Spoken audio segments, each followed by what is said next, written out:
And we're back. We have our final conversation for you this morning. A very exciting conversation because we have superstars. Yes. In our midst, They April. are. They're We celebrities. have celebrities. We have Excited. some amazing Belizean talent with us. And of course, we're talking about members of the U-21 Female Volleyball National Team. Yes. I'm sure I kind of got that wrong in the order, but I know exactly what I mean. They need no introduction. And so we have with us, first of all, Sophia Solano, Libero at the U-21 Female Central American Volleyball Championship competition. Then we have Miss Garrett Bruce, correct? She is outside hitter. Again, she competed in the U-21 Female Central American Volleyball Championship. And then we have Mr. Alan Sharp. Got your name and your identity correct. He is the president not the coach of the Belize Volleyball Association. Good morning. Good morning. All three of you. The last time we were on set with right before the championship. With Sophia was right before the championship when we spoke about that. Okay, so just before we get started, congratulations. Congratulations. Congratulations. I think I speak for everybody in this country when I say we are so proud of the hard work, the effort, the cramps that you clearly have now, and just the fact that you took your hearts out and you put it on that court, that was amazing. So congratulations to you both. Thank you. you. To you too, Mr. President. And thank you. April, you see the medals? Yes. You see how big and shiny. and then you have some awards that are on the table. And then they have awards. Which we'll get into all of that. But so the championship, how do you feel? Tell us all about it.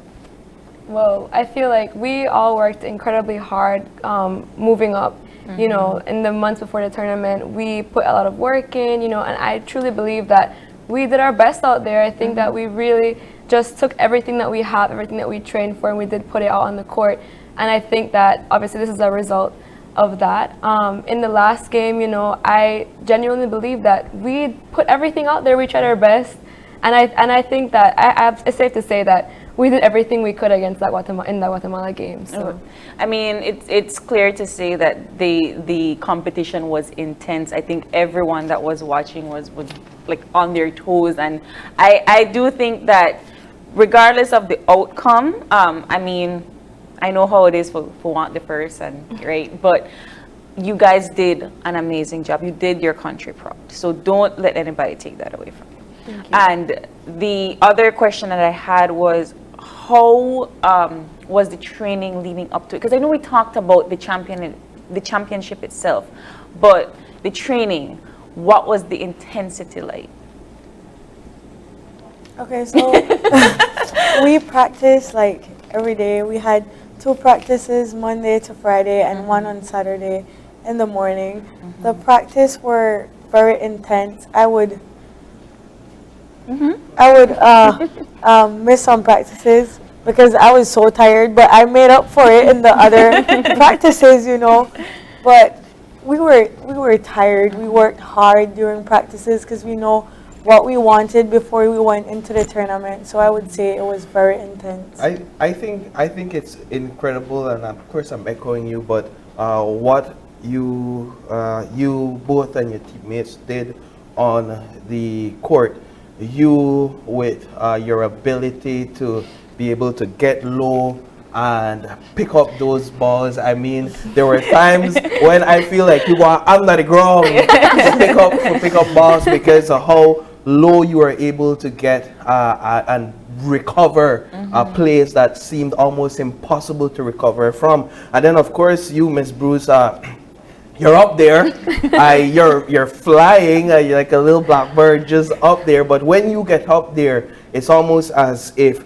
you're able to assess the entire other side of the court within seconds, and even during your assessment, you're able to make a play. And so I saw moments that were so impressive when you were able to avoid being blocked by kind of, I don't know, pushing the ball to the side, and you made those plays several times, which gained points for Team Belize. What goes into becoming that type of volleyball player? I would say training. Training, like, because I'm so small, I have to learn to be more smart. I have to see blockers, because like the other hitters are much like taller, so they can go over the block, they can hit over the block. In my case, I'm up there, but I'm not over the blockers, so I have to try to move around them. And I would just say training with Profe. He, like, during, like, I would say a couple days before the tournament, he had me hitting to position 4, the cross that I did, like, every hit in the Guatemala game, I trained for that. So I would just so that say became training. kind of automatic for you at some Yeah. point. Yeah, that's So crazy. talk to us about the teams that you played. Give us a little bit of an insight. You being the player in that game, what was going through your head for some of these games? Okay, well, as a team, we kind of scoped out which teams would be harder for us, and we identified those teams as Honduras and Guatemala. For me, I noticed that teams, like, every team has their own strategy. So as a libero, I noticed that, for example, El Salvador attacked with their service. They had a nice serve. Even Honduras did a little bit as well. And I think that as a team, we have to also look at our opponents and decipher, what they're capable of, what we're capable of, and how we could try to combat any of their attacking, So basically, for me, I noticed that Guatemala was the hardest team there. Every other team we actually beat in 3 sets, which I think is a very good result for Belize. Yes. We've never had a tournament like that clean. I mean, we won every team up until Guatemala in 3 straight sets. So I think that's a really amazing result, and I'm really proud of my team for that. But yeah, that's kind of what we were thinking about the teams, looking at what they're good at, what we're good at, and how we can find our way to beat them. I want to take the conversation to you, President, and talk to you about how you are strategizing these championships and where the future is going with this volleyball team.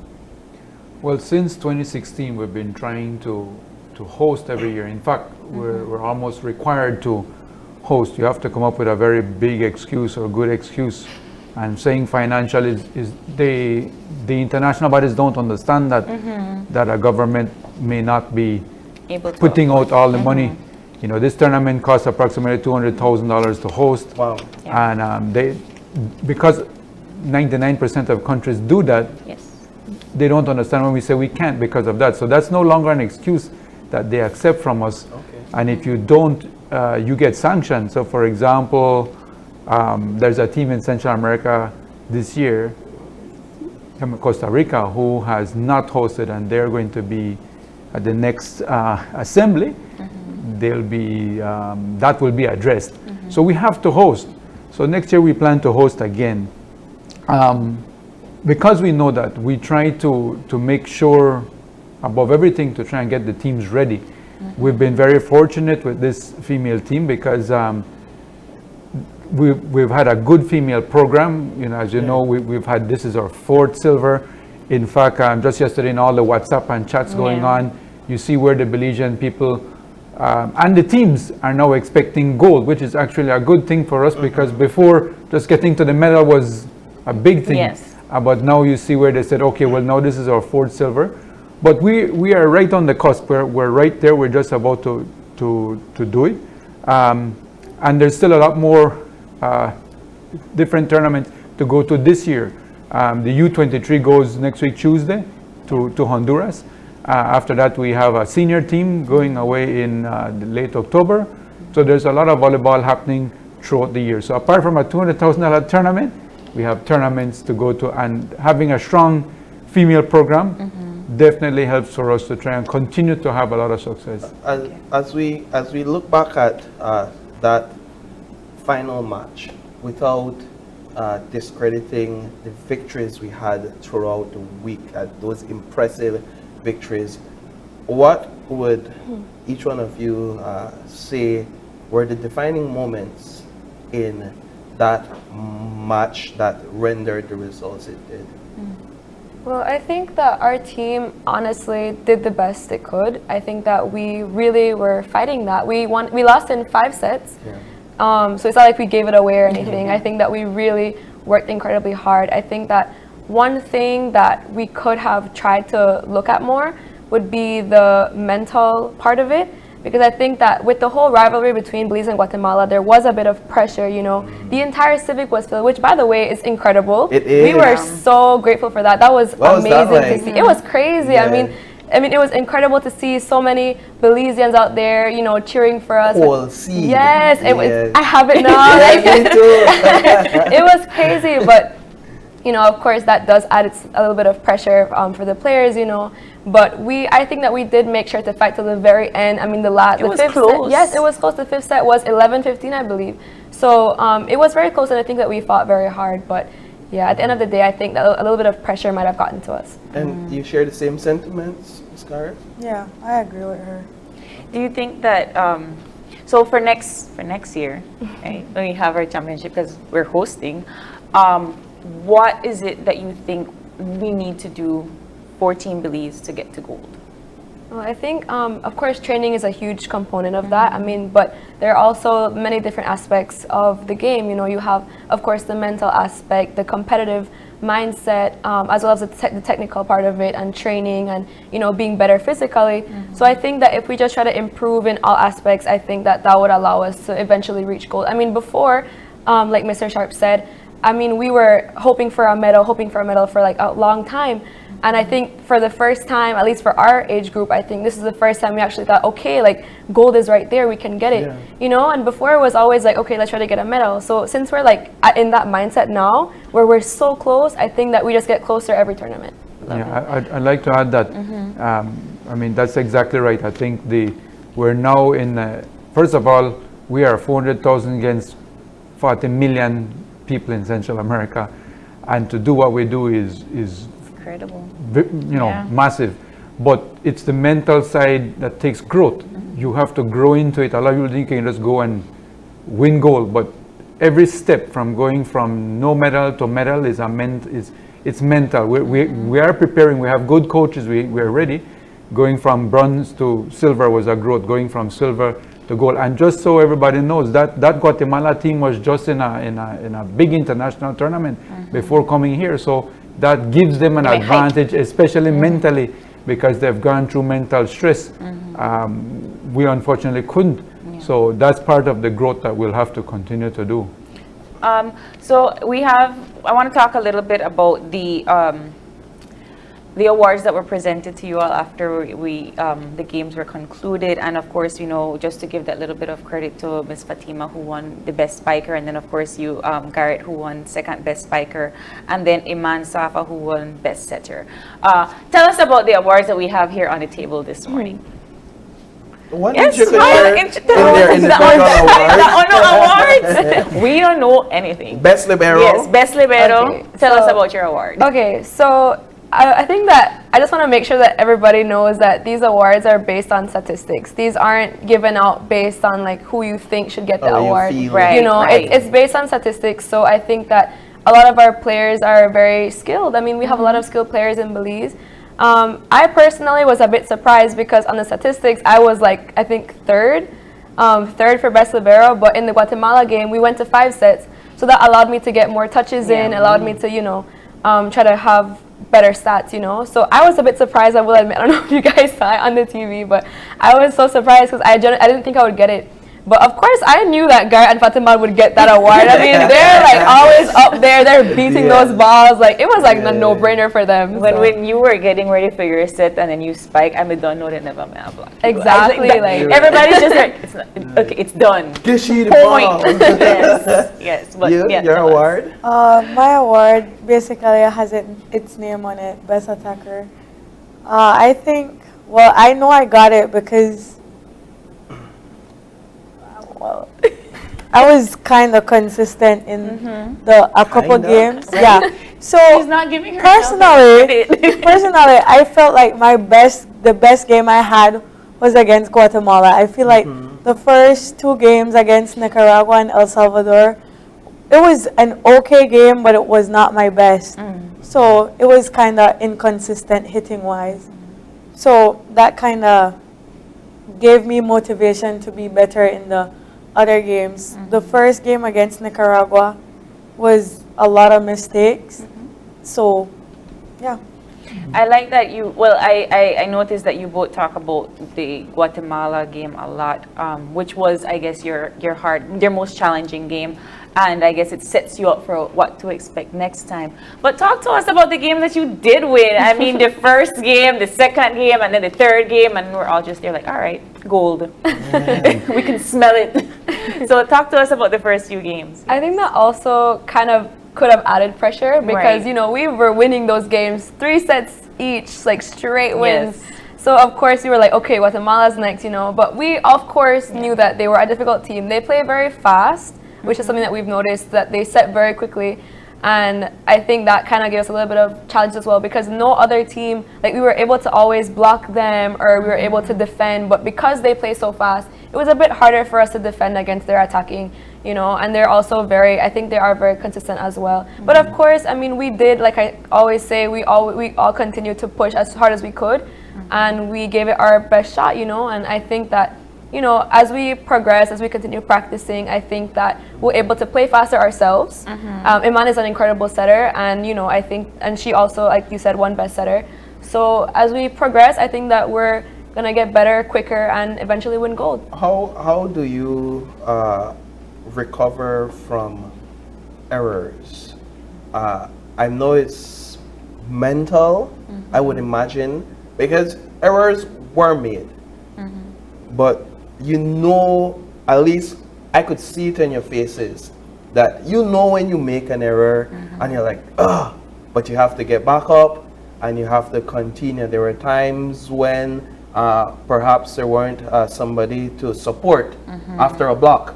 And so they find a place and then they put down the ball. And then you realize, you know what, that was an error, but you still have to continue playing. How do you recover from errors? What do you tell yourself? Well, you could ask Garrett. Like every time I make a passing error or something, I was like, okay, you know what? Next one, done. You know, like I try to like tell that to myself specifically so that I know, okay, let's erase that. Even if I know I feel bad about it, like I try to at least tell myself, okay, the next one is I'm gonna get the next one, just so I can kind of erase that and move on. So. For me, that was a growth for me because like in past tournaments, like I would be blocked and I just shut down immediately. Yeah, for past tournaments. But as I like grew and became, you know, better, it was like I get blocked. Okay, that's one block. I'm still unstoppable. Like I know I am, and I could be. She's still the best attacker. Yeah. So I think growth and over time playing, becoming like older mentally, that helped a lot. Okay, coach. So, coach, president. Tell us where we are going. You said that we're going to be hosting possibly next year. There is another tournament. How do you keep volleyball engaged throughout the entire year? Well, we try to have different local tournaments. In Belize City, we have a D1.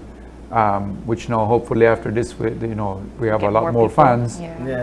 But right now actually there's competitions that are happening around the country that are just for the weekend or just a one day that are going very well. They've had in Spanish Lookout, different parts of the country. So and especially after this tournament we expect to see more. We have different associations around the country, so that's happening. But the key thing is to have local tournaments as much as possible.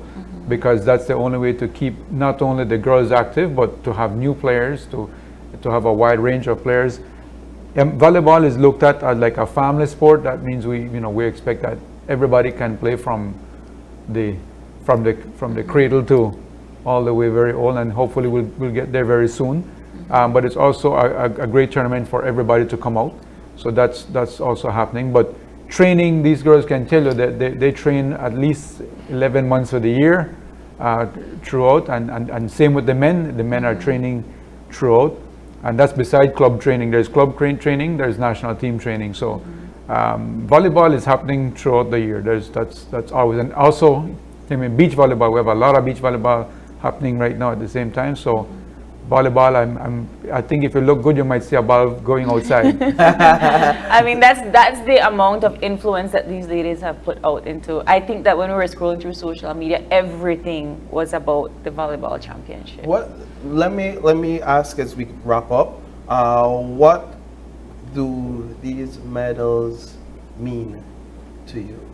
What does this victory and this placement mean to you both? Well, of course, it's an amazing accomplishment. We can't deny that. I mean, it is a silver medal that we worked really hard for. You know, we didn't just say, here you go, here's a medal. You know, like we worked our hardest in this tournament, and I think that, like I mentioned before, this is one of the best tournaments that we've had, if you think about it, because of those 3 straight 3-set wins. You know, so I honestly am incredibly proud of our team and how hard we've worked to get these medals and the awards as well. And I think that, like we've been saying, this is just one more step before gold. You know, like we're gonna get there soon. I think the medals are just a huge part of us now. Because like before, we weren't even close to a medal. It was always 4th or 5th, not even 3rd. It was like so hard. And then this is one team where we couldn't have pick a set starting 6.